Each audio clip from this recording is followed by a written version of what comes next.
अस्सलाम वालेकुम dear students. हमारा प्रीमियम बैच 01 इसकी रजिस्ट्रेशन 17 अगस्त तक ओपन है। टोटल साल में हमारे 4 बैचेस होते हैं जिसके अंदर हम आप लोगों को पाकिस्तान की टॉप 10 यूनिवर्सिटीज़ के एंट्री टेस्ट की प्रिपरेशन करवाते हैं। बैच 01 हमारा प्रीमियम बैच होता है, बहुत ज़्यादा कम्प्रीहेंसिव ये बैच होता है। इसके अंदर आप लोगों को पहले टॉपिक वाइज लेक्चर्स दिए जाते हैं, उसके बाद साथ साथ आप लोगों के चैप्टर वाइज टेस्ट होते हैं। फिर काफ़ी कम्प्रीहेंसिव आप लोगों का टेस्ट सेशन लिया जाता है जिसके अंदर दो दो चैप्टर, तीन तीन chapters, half book, full book और फिर यूनिवर्सिटीज़ टेस्ट के अकॉर्डिंग आप लोगों के कंप्लीट यूनिवर्सिटी पैटर्न पे आप लोगों के 3 से 5 टेस्ट लिए जाते हैं। तो जो बच्चे भी अभी सेकंड ईयर में हैं या अच्छी यूनिवर्सिटी में एडमिशन के लिए गैप ईयर लेने जा रहे हैं तो उनके लिए ये बैच 01 हाईली रिकमेंडेड है। 17 अगस्त से हमारी फर्स्ट क्लास होगी। ये पेड सेशन है, आप लोग दिए गए कॉन्टैक्ट नंबर पर रब्ता करके तमाम डिटेल ले सकते हैं। याद रखें 17 अगस्त के बाद रजिस्ट्रेशन क्लोज हो जाएगी। हमारे पास लिमिटेड सीट्स होती हैं और बहुत ज़्यादा तादाद में स्टूडेंट्स इनरोल हो रहे होते हैं। आगे चल के स्टूडेंट्स के ऊपर बोर्ड का भी प्रेशर आ जाता है क्योंकि बोर्ड के एग्ज़ाम के करीब ही तमाम यूनिवर्सिटीज़ के टेस्ट की भी डेट्स इकट्ठी ये साथ साथ आ जाती हैं। तो स्टूडेंट्स को जिस तरह से एंट्री टेस्ट पे फोकस करना चाहिए, जिस तरह से टाइम देना चाहिए, तो वो प्रॉपर वे से नहीं दे सकते। आप लोगों को ये 17 अगस्त का बैच 01 ज्वाइन करने का ये फ़ायदा होगा कि एक तो आप NTS नेट टेस्ट के लिए फुली प्रिपेयर हो जाएंगे।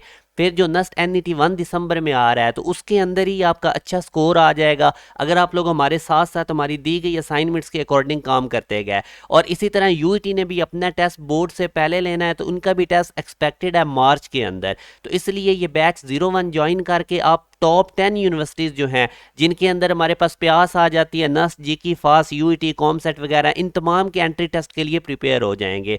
और एक चीज़ याद रखें, जैसे कि मैंने आपको पहले भी बताया था कि जो टॉप 3 यूनिवर्सिटीज़ हैं वो अपने एंट्री टेस्ट का वेटेज उनका ज़्यादा होता है।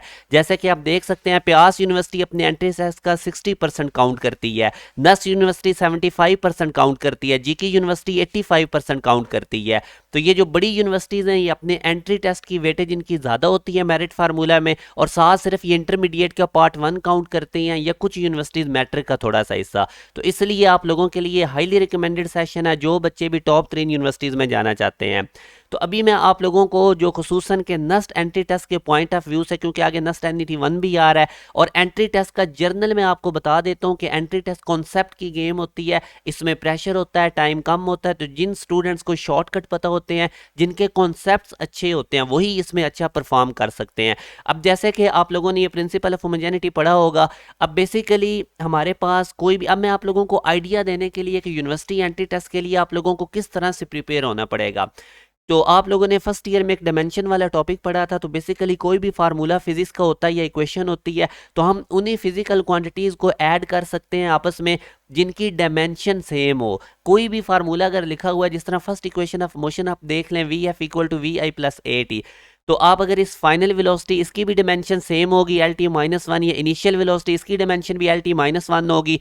अब एक्सेलरेशन की डायमेंशन आई होप कि आपको पता होगी LT माइनस टू होती है, और साथ टाइम है T, तो ये भी LT माइनस वन बनेगी। तो कोई भी फार्मूला लिखा हुआ है आप ये देख सकते हैं कि कोई भी फार्मूला में जितनी भी टर्म है हर एक की डायमेंशन सेम होती है। या हम इसको ऐसे भी डिफाइन कर सकते हैं कि किसी भी फार्मूला में हम सिर्फ वही वाली या आपस में वही फिजिकल क्वांटिटीज ऐड सब्ट्रैक्ट हो सकती हैं, कंपेयर हो सकती हैं, जिनकी डायमेंशन सेम हो, जिनके यूनिट सेम हो।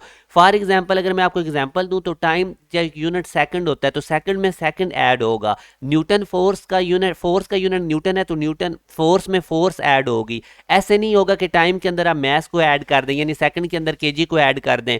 तो जो फिजिकल क्वांटिटीज होती हैं वो सेम नेचर की, जैसे अब करंट है तो उसके अंदर करंट ही ऐड होगी, ऐसे नहीं होगा फोर्स के अंदर आप करंट को ऐड कर दें। तो ये चीज़ अब आपने याद रखनी है प्रिंसिपल ऑफ होमोजेनिटी में, कि जिन क्वांटिटीज़ वही वाली फिजिकल क्वांटिटीज़ ऐड या सब्ट्रैक्ट या कंपेयर हो सकती हैं जिनकी नेचर सेम होती है, जिनकी मतलब डायमेंशन सेम होती है, जिनका यूनिट सेम होता है। अब इसमें से नस्ट के अंदर ये एक क्वेश्चन आता है। अब ये अगर आप पंजाब टेक्स्ट बुक्स देखते हैं तो वहाँ पे इस टाइप के क्वेश्चंस नहीं है, इसलिए मैं आपके अंदर ये अवेयरनेस लेकर आ रहा हूँ, क्योंकि एंट्री टेस्ट में काफ़ी कॉन्सेप्ट्स होते हैं और ये आपको तभी क्लियर होंगे जब आप लोग हमारी ये बैचेस ज्वाइन करेंगे। क्योंकि बड़ी यूनिवर्सिटीज़ में जितने स्टूडेंट्स की भी सिलेक्शंस होती हैं उनमें मैक्सिमम स्टूडेंट्स हमारे बैचेस के पड़े होते हैं। अब ये एक नस्ट का ओरिजिनल पास पेपर के MCQs है। नस्ट के अलावा और भी ये डिफरेंट यूनिवर्सिटीज़ के अंदर एंट्री टेस्ट में ये क्वेश्चन आता रहा है।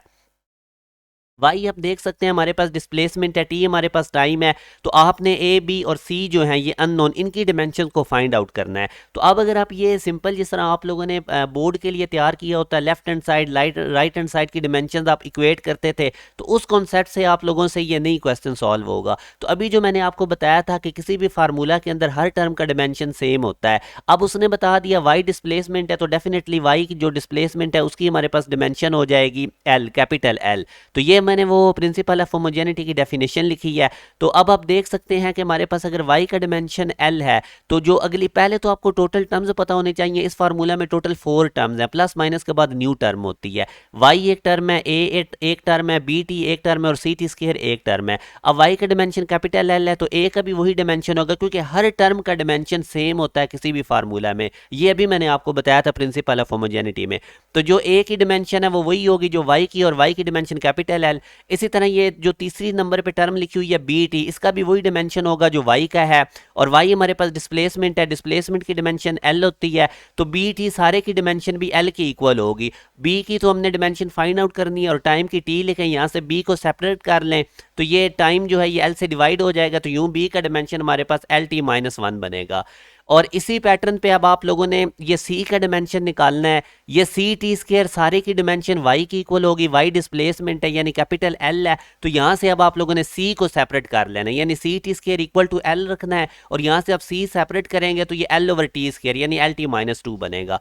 तो जब आपको ये चीज़ पता होगी ना, जो मैंने आपको बताया था कि each term in a formula must have same dimension. अब एक टर्म की आपको डिमेंशन पता थी, आप हर टर्म को उसकी डिमेंशन की इक्वल रख के वहाँ से अननोन निकाल लें। तो ये कॉन्सेप्ट्स होते हैं।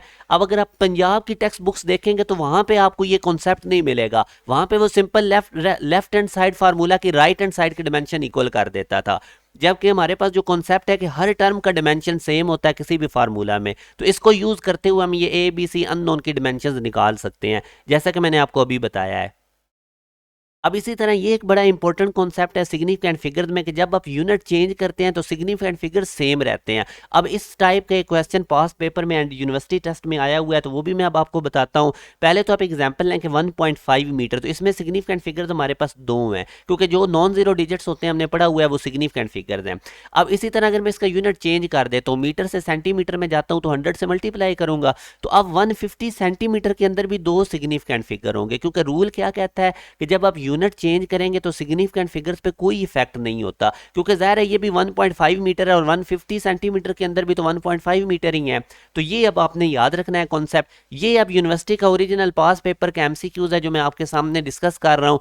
4.0 kg किसके इक्वल है? 4000 ग्राम, 4.0 10 की पावर 3 ग्राम, 0.4 10 की पावर 4 ग्राम, ये ऑल ऑफ दीज।